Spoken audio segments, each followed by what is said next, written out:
প্রিয় শিক্ষার্থীবৃন্দ, এখন আমরা আজকের ক্লাসে যে বিষয়টি নিয়ে আলোচনা করব সেটা হচ্ছে আমাদের সূচকীয় সূত্রাবলী সম্পর্কে আমরা জানব।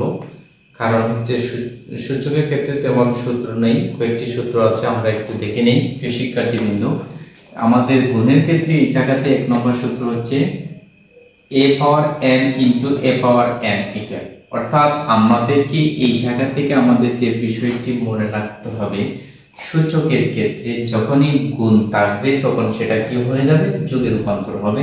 তাহলে প্রিয় শিক্ষার্থীবৃন্দ, আমরা আগের ক্লাসে আমরা কি দেখেছি, আমরা এটা হচ্ছে বেস, এটা হচ্ছে কি বেস। তাহলে বেস যেহেতু এক জাত, তাহলে আমরা এই জায়গাতে কি করলাম, বেস লিখলাম। এরপরে হচ্ছে বেস এক জাত লিখলাম, বেস একটি নিলাম, এই জায়গাতে m আছে, আমরা m নিলাম। যেহেতু ইনটু আছে এজন্য যোগ দিব, আর nটা ওই জায়গাতে লিখে দিব। তাহলে আমাদের প্রথম সূত্রটা আমাদের কি হয়ে গেল, শিখা হয়ে গেল। তাহলে প্রিয় শিক্ষার্থীবৃন্দ, প্রথম সূত্র থেকে আমরা যেটা জানলাম, সূচকের ক্ষেত্রে গুণ থাকলে সেটা কি হবে, যোগ হয়ে যাবে। প্রিয় শিক্ষার্থীবৃন্দ, এখন আমরা দ্বিতীয় সূত্রটি আমরা দেখি, সেটা হচ্ছে ভাগের সূত্র, a to the power m by a to the power n। অর্থাৎ প্রিয় শিক্ষার্থীবৃন্দ, এই জায়গাতে কিন্তু দুইটি শর্ত আছে। একটা হচ্ছে যখন m এবং n এর মান কি থাকবে, সমান থাকবে, তখন আমরা সেই ক্ষেত্রে সূত্রটি প্রয়োগ করব a to the power m minus n। এখন হচ্ছে প্রশ্ন হচ্ছে, যখনই ভাগ থাকে, যখনই কি থাকে, ভাগ থাকে সূচকের ক্ষেত্রে, তখন সেটা কি হয়ে যায়, মাইনাস হয়ে যায়। তাহলে আমরা দেখি এই জায়গাতে বেস a, এই জায়গাতে বেস a, এজন্য আমরা বেস a নিলাম, n ভাগের কারণে কি হলো, মাইনাস হলো, আর n এর জায়গাতে কি করলাম, n দিলাম। এই যে আমাদের প্রথম যে ধাপ, এই সূত্রটি আমরা কখনই প্রয়োগ করব, এই শর্তটা যখনই আমরা পাবো তখনই আমরা এই সূত্রটা প্রয়োগ করব। এরপর হচ্ছে একই সূত্র, যখন m থেকে n এর মান বড় হবে, যখন m থেকে n এর মান বড় হবে, তখন আমরা উপরে 1 দিব। আমাদের বেস তো ঠিক আছে, a নিলাম, n মাইনাস m আমরা কি দিতে হবে, অর্থাৎ আগে পাওয়ার নিচের পাওয়ারটা লিখবো, আর মাইনাস চিহ্ন দিয়ে আমরা m টা দিব। অর্থাৎ দুইটা সূত্র আমরা ব্যবহার করতে হবে, অর্থাৎ যখনই যেটা আমাদের প্রয়োজন সেই আলোকে আমরা এই দুইটি সূত্র দেখি একটি সূত্র আমরা নিয়ে যাব।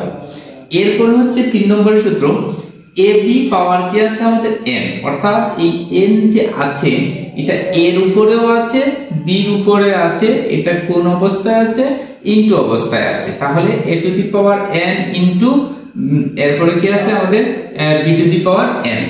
এখন হচ্ছে প্রিয় শিক্ষার্থীবৃন্দ, এখন এই জায়গাতে আমরা কেন আমরা যোগ দিলাম না, কারণ হচ্ছে বেস তো আমাদের এক না, এখানে a একটা বেস, b একটা বেস, অর্থাৎ ab ইনটু অবস্থায় আছে, এজন্য আমরা কি করলাম, ইনটু অবস্থায় রেখে দিলাম।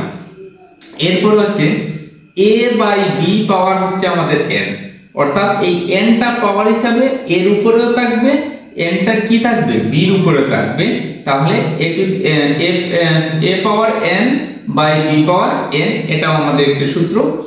এরপর হচ্ছে আমাদের 5 নম্বর সূত্র, a to the power n power n, অর্থাৎ এই রকমই থাকলে, অর্থাৎ আরটাও পাওয়ার আরটাও পাওয়ার, দ পাওয়ারকে আমরা ইনটু অবস্থায় আমরা গুণ করে দিব।